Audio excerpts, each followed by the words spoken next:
The Crystal Cave by Arup Kumar Datta. "Taste this," Grandma Kamlong said. She scooped out a ladleful of broth from the pan over the fireplace. It smelt delicious. Grandma blew on the bamboo ladle to cool the broth.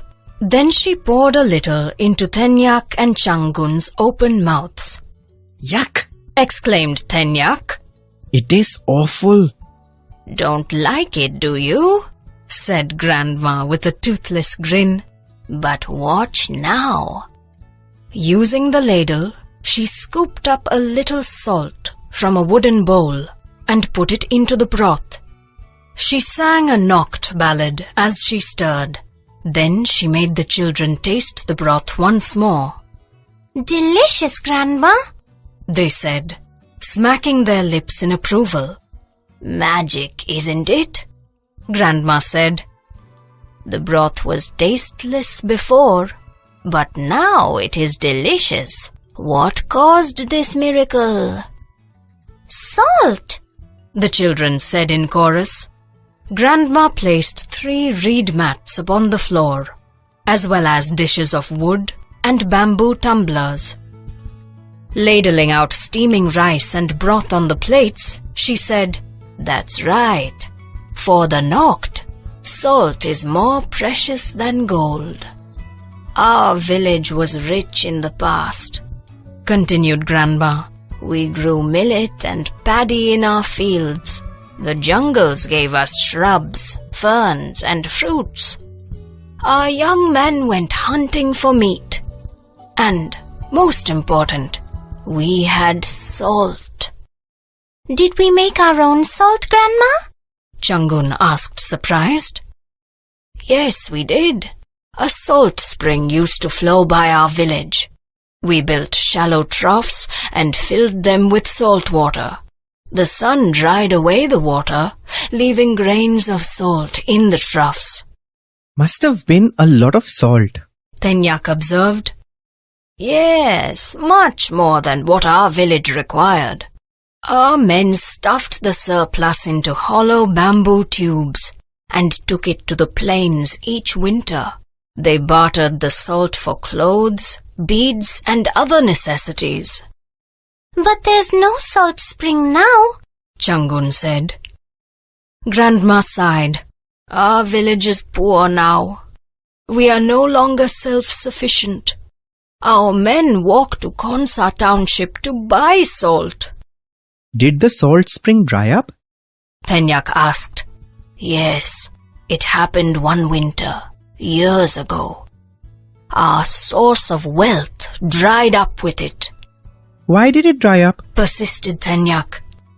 "No one knows." "Tell me, Grandma," he said. "if the spring flows again, will it bring prosperity to our village?"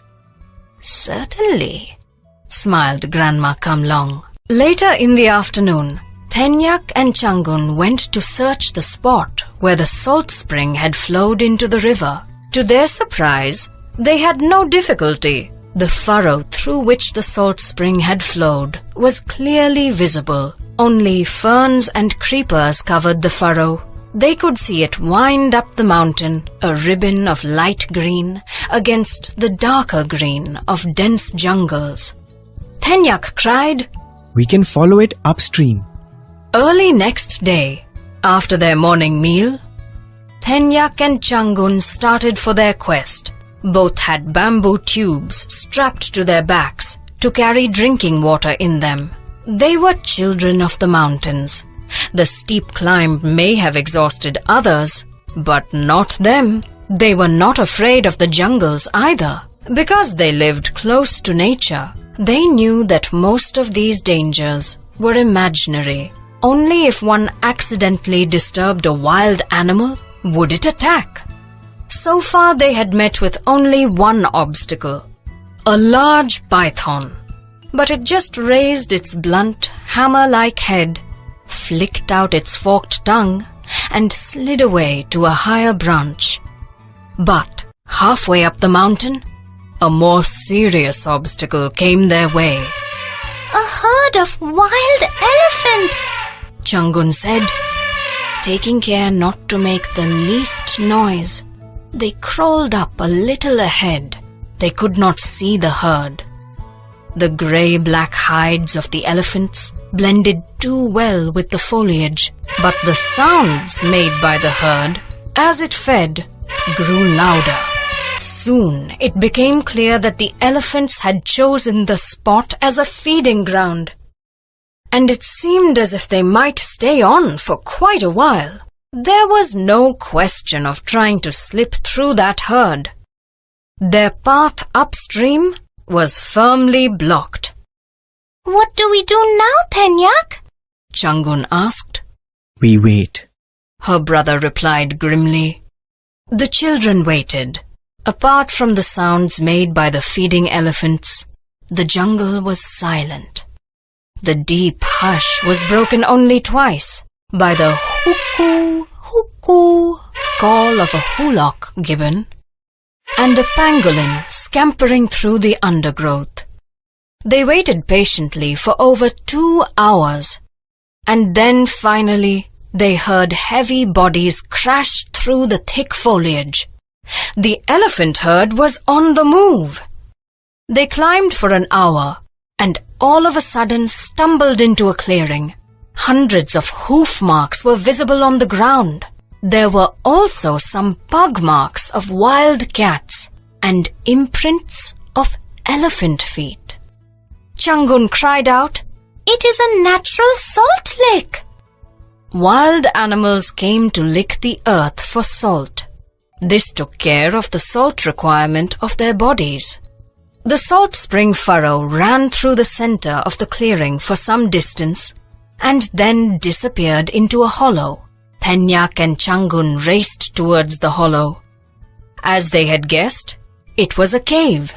The sunlight lit up the interior at the cave's mouth.